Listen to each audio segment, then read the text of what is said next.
Welcome back to the channel.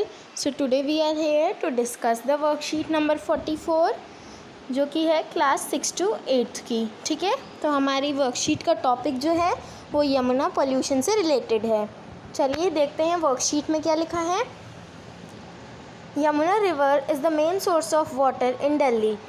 Delhi में Yamuna river जो है मेन सोर्स ऑफ वाटर है. ठीक है, unfortunately it is one of the most polluted reverse in the country.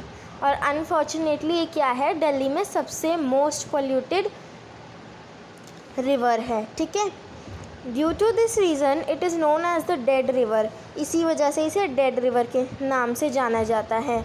Almost 19 drains in the capital flows into the river and pollute Yamuna.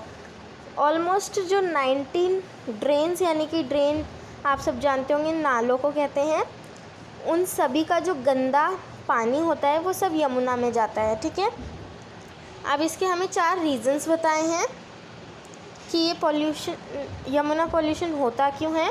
एक यहाँ बताया है मेजर ड्रेन्स पोल्यूटिंग यमुना. एक बताया है fertilisers and pesticides, religious activities, waste from industries. ठीक है, तो ये 4 रीज़न्स हैं जिसकी वजह से यमुना जो है वो पोल्यूट होती है. The Yamuna Action Plan project was launched in 1993 for the restoration of Yamuna River. Yamuna की रिस्टोरेशन के लिए 1993 में यमुना एक्शन प्लान जो है लॉन्च किया गया था. Government has spent billions of rupees for its restoration till now, but it is still in very bad condition due to our ill habits. Government ने इस पे कम से कम बिलियन रुपीज़ जो हैं स्पेंड कर दिए थे, लेकिन आज भी यमुना रिवर जो है पोल्यूटेड है, वो हमारी इल हैबिट्स यानी कि बुरी आदतों की वजह से. ठीक है, अब इसी टॉपिक से रिलेटेड यहाँ कुछ क्वेश्चंस पूछे हैं, इनके आंसर देने हैं हमें. ठीक है, फर्स्ट क्वेश्चन क्या है हमारा, what is the main source of water in Delhi. तो यहाँ पे हमें बताया था Yamuna river is the main source of water in Delhi, तो इसका आंसर हो जाएगा यमुना. ठीक है, नेक्स्ट है what are the causes of pollution Yamuna river. Yamuna river में पोल्यूशन होने के क्या कॉजेज़ हैं, क्या कारण हैं. तो ये देखिए यहाँ पे 4 रीजंस हैं. Major drains polluting Yamuna, fertilisers and pesticides, religious activities, waste from industries. Suppose you have a magic lamp of Aladdin. What are 3 wishes you will ask the genie about the Yamuna river? मान लीजिए आपके पास वो चिराग है, आप लोगों ने देखा होगा टीवी शोज़ में जो चिराग और जिन की कहानियाँ होती हैं. मान लीजिए आपके पास वो मैजिक लैम्प है और उसमें से जिनी निकलता है, तो आप उस जिनी से क्या विशेज़ मांगेंगे यमुना रिवर के पोल्यूशन से रिलेटेड. एक तो आप मान सकते हैं कि इंसानों को ये समझ आ जाए कि हमें यमुना को साफ़ रखना है. यमुना ही नहीं, हमें सारी नदियों को साफ़ रखना है. और दूसरा, यमुना जो है एकदम साफ़ हो जाए. और तीसरा, हम जिनी से मांग सकते हैं कि जो रिलीजियस एक्टिविटीज़ हैं उनके लिए कोई अलग फैसिलिटी हो, जिससे कि हमारी जो यमुना रिवर है या फिर कोई भी रिवर है वो गंदी ना हो. Next question, suggest some alternative to the people for the idol immersion in the river. You can take help from your elders. जो नदियों में मूर्ति विसर्जन किया जाता है उसके लिए आपको क्या करना है, एक दूसरा सुझाव बताना है जिससे कि नदियाँ भी पोल्यूट ना हो और जो उनके धर्म का जो भी है वो सब भी हो जाए.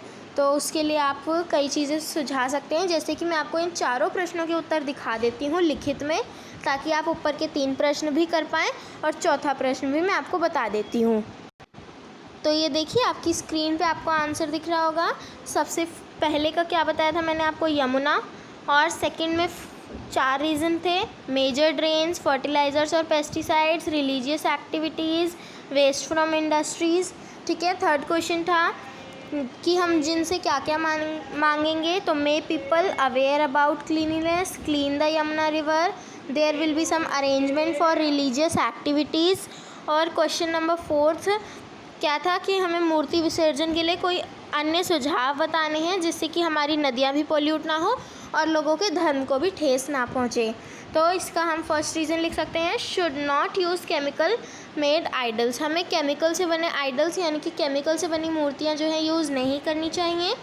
Second, try to celebrate festival with small and eco friendly idols. और हमें फेस्टिवल्स जो हैं छोटी मूर्तियों से या फिर इको फ्रेंडली मूर्तियों से मनाने की कोशिश करनी चाहिए। At the time of festivals there should be some different arrangement. और फेस्टिवल्स के टाइम पे जो है एक डिफरेंट अरेंजमेंट होनी चाहिए, जिससे क्या है कि मतलब डिफरेंट अरेंजमेंट एज इन क्या हो सकता है कि कहीं पर छोटे मोटे गड्ढे खोद दिए जाएं, उनमें पानी भर दिया जाए जिसमें लोग अपना मूर्ति विसर्जन कर लें, यानी कि जो हमारी नदियां हैं वो पॉल्यूट ना हो, और फिर उन गड्ढों को साफ़ कर दिया जाए, क्योंकि नदियों को अगर एक बार गंदी हो जाती है नदियाँ तो वो साफ़ नहीं हो पाती। लेकिन अगर हम कोई अन्य गड्ढा किसी अलग जगह पर खोदेंगे और उसमें फिर मूर्ति विसर्जन या फिर कोई कार्य करेंगे तो क्या होगा कि उसे जल्दी से जल्दी साफ़ किया जा सकता है। ठीक है, चलिए फिर से वर्कशीट पर चलते हैं। तो स्टूडेंट्स, आज हमने यमुना पॉल्यूशन के बारे में पढ़ा। होप आपको सब कुछ समझ आ गया होगा, आपको ये चारों क्वेश्चंस भी समझ आ गए होंगे और ऊपर जो भी मैंने बताया वो सब समझ आ गया होगा। तो अगर आपको हमारी ये वीडियो हेल्पफुल लगी हो तो प्लीज़ हमारी वीडियो को लाइक कर दीजिए, शेयर कर दीजिए, कमेंट कर दीजिए, हमारे चैनल को सब्सक्राइब कर दीजिए, सब्सक्रिप्शन बटन के बगल में जो बेल आइकन है उसे प्रेस कर दीजिए। Thank you so much students.